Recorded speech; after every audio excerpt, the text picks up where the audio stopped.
Contohnya orang Arab. Orang Arab jangan orang. Enggak, contohnya itu dibalik saja. Di sini itu kalau imsak jam berapa? Imsak Ramadan jam berapa? 3:30 aja biar aman ya. Kalau 3:30 kan masih imsak. Dia terbang ke Mekah. Jadi orang sini puasa jam 5 kan mulai puasa, dia terbang ke Mekah kan masih malam. Makan terus dia. Mekah mau ada matahari terbang lagi ke barat. Karena dia menghindari berstatus puasa. Atau sebaliknya, dia orang Mekah jam 12 puasa. 12 siang puasa. Dia, wah kalau 6 jam lagi buka bisa barabe saya. Terbang ke Indonesia. Ke Indonesia terbang baru 1 jam, di sini sudah buka. Itu khayal. Jadi itu ada khayalnya. Itu lama dulu sebelum ada pesawat sudah mengkhayal gitu. Bolehkah orang yang di Masyriq ke Maghrib demi itu? Kalau Anda jadi Raja Salman jam 1 kok sudah nggak kuat apa? Puasa, itu diberi saran terbang ke Indonesia. Itu kalau pakai jet kan nggak sampai 9 jam, 1 jam ke Jakarta. Sudah ada wow akbar. Bukan. Boleh enggak? Loh mau kamu enggak bilang, oh enggak boleh. Loh di Jakarta sudah Ghurubu Syamsi. Masa sudah matahari terbenam orangnya enggak boleh? Bukan. Lah ya. Apa? Kalau resikonya gini, sampean mungkin nggak mikir, resikonya gini, kalau dia berstatus musafir, bolehnya buka karena musafir, pertanyaannya dia wajib bayar. Kan musafir bolehnya kodok nanti harus bayar, tapi kalau dia buka normal kan tidak harus bayar, beda, efek pakainya beda.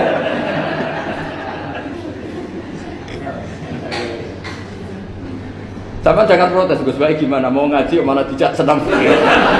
Ini kan ngajinya para dosen, para pegawai, jadi harusnya itu jadi mufti, ngaji untuk jadi mufti, bukan ngaji untuk mendengarkan. Jadi makanya saya mohon jangan sering protes sama ulama sudah pusing. Karena efek-efek hukum itu tidak gampang. Kayak tadi misalnya, kalau dia boleh buka atas nama musafir, resikonya wajib bayar. Masalahnya Raja Salman ini mau enggak gitu. Dia inginnya. Maka pertanyaannya itu kitab yang milik saya tadi yang 20 jilid tadi. Ulama itu mulai dulu sudah membayangkan bagaimana kalau suatu saat ada satu kendaraan. Kenapa ulama bisa membayangkan itu? Karena ada buruk. Meskipun mereka nggak numpak buruk, hanya Rasulullah, tapi kan bisa membayangkan ada toyul waktu. Waktu itu bisa dilipat. Karena ulama dulu ahli astronomi, jadi bumi itu bulatnya gini, muternya gini. Berarti suatu saat ada satu ilmu di mana orang ngambil satu posisi terus melewati toyul waktu, ngalami lintasan waktu. Mulai dulu itu sudah dibicarakan. Pertanyaannya lalu status orang ini kayak apa? Misalnya tadi orang Mekah ingin cepat buka terbang ke Indonesia. Orang Indonesia menghindari imsak, misalnya 3:30, dia belum sahur. Wah kalau saya di Indonesia ini sifatnya sahur. Wah saya tak terbang ke Mekah. Enak kan terbang di Mekah ternyata masih jam 8. Wah bisa makan sepuasnya jam 8 malam artinya jam 20. Kan enak nih. Baru warek balik ke Indonesia terus jam 1 siang. Jam 1 siang kalau ingin cepat buka terbang ke timur. Langsung buka.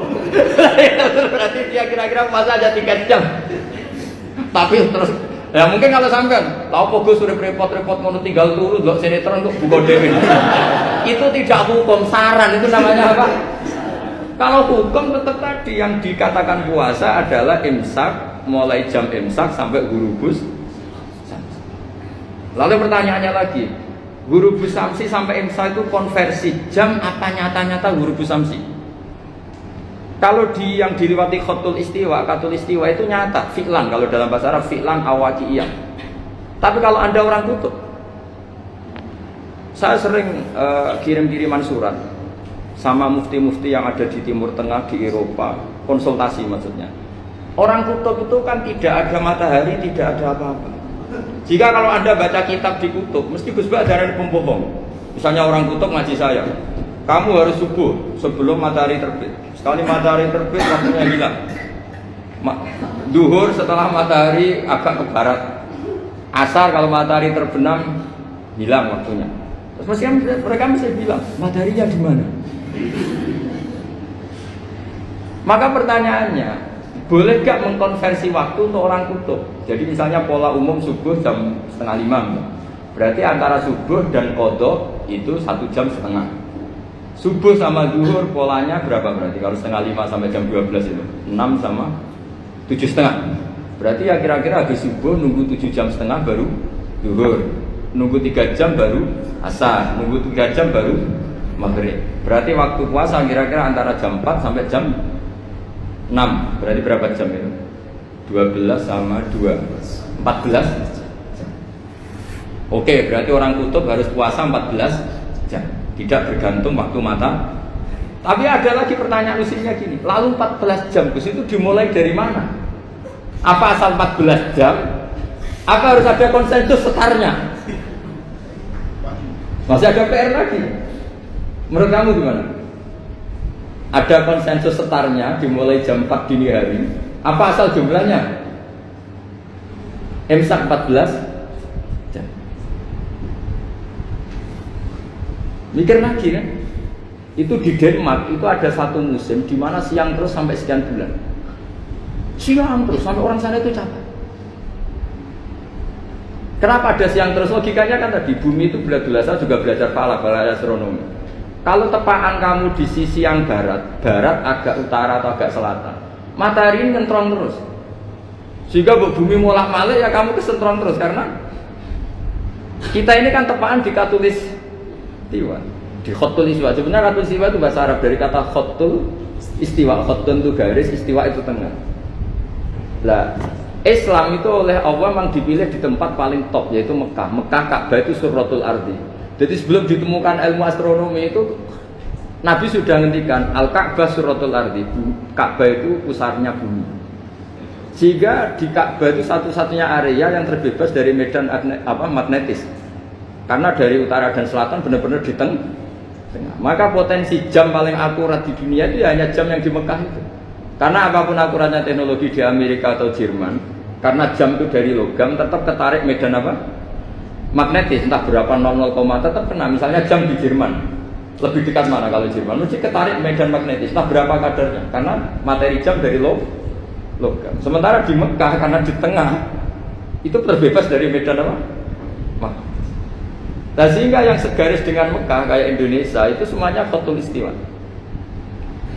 Nah kalau khotul istiwa normal itu artinya ya 12 siang secara umum ya 12. Sehingga ulama Indonesia kalau ngaji itu lebih gampang, lebih tidak dianggap bohong. Karena ya ada terbitnya matahari, ada zawalus syamsi, ada ghurubus syamsi.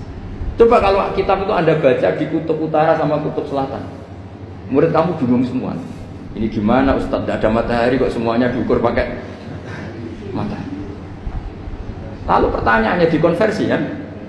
Pertanyaannya kalau dikonversi pakai apa? Asal 14 jam, apa harus sepakat dimulai jam berapa? Milih mana? Milih sepakat. Pertanyaannya kalau sepakat, ukurannya siapa yang jadi ahlul halli wal aqdi?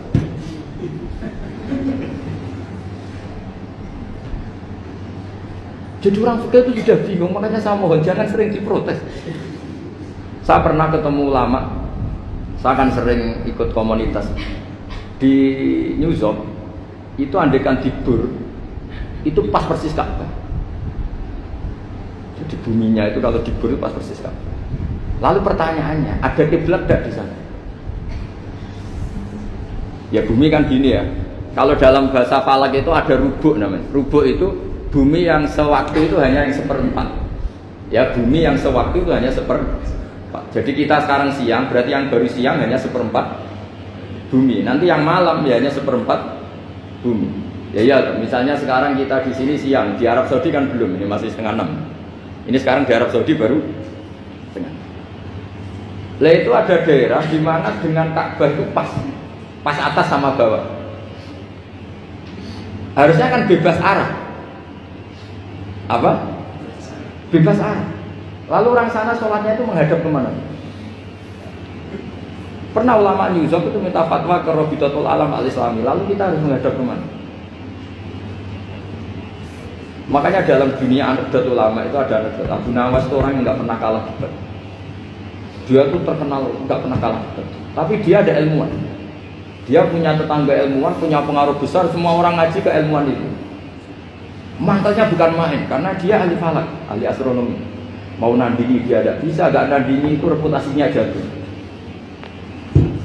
Orang itu berteori kalau bumi itu bulat-bulat. Kalau kamu jalan ke sini, maka akan ke titik yang suatu saat si profesor ini kemalingan, terus minta tolong Abu Nawas rumah saya kemaling. Terus lari kemana malingnya? Ke timur. Setelah ke timur, larinya ke timur. Abu Nawas lari ke barat. Terus ditanya, sudah tak bilangin malingnya lari ke timur, kok kamu lari ke barat? Nanti ketemu di titik yang sama. Sebenarnya itu profesornya makel. Oh kamu nyindir.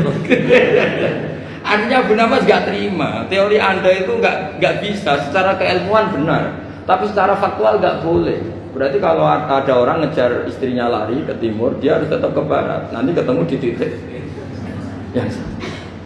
Jadi malingnya tuh lari ke timur, Abu Nawas ngejar ke barat.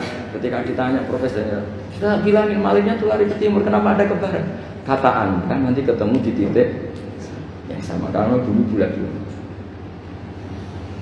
Nah pertanyaannya gini, lalu kalau yang segaris itu ada arah enggak? Kayak New York tadi. Menurut kamu tetap berkiblat apa enggak usah? Loh kalau yang rubuk jelas. Loh gitu, kalau rubuk begini loh, misalnya begini, terus kamu di sini sama sini kan masih ada arah, tapi kalau sini sama sini masih butuh kiblat.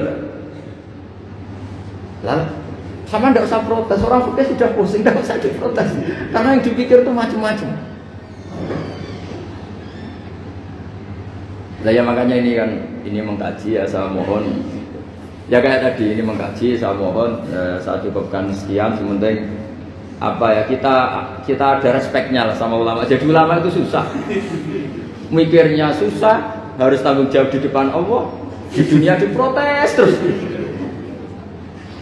Ya saya kira demikian. Assalamualaikum warahmatullahi wabarakatuh.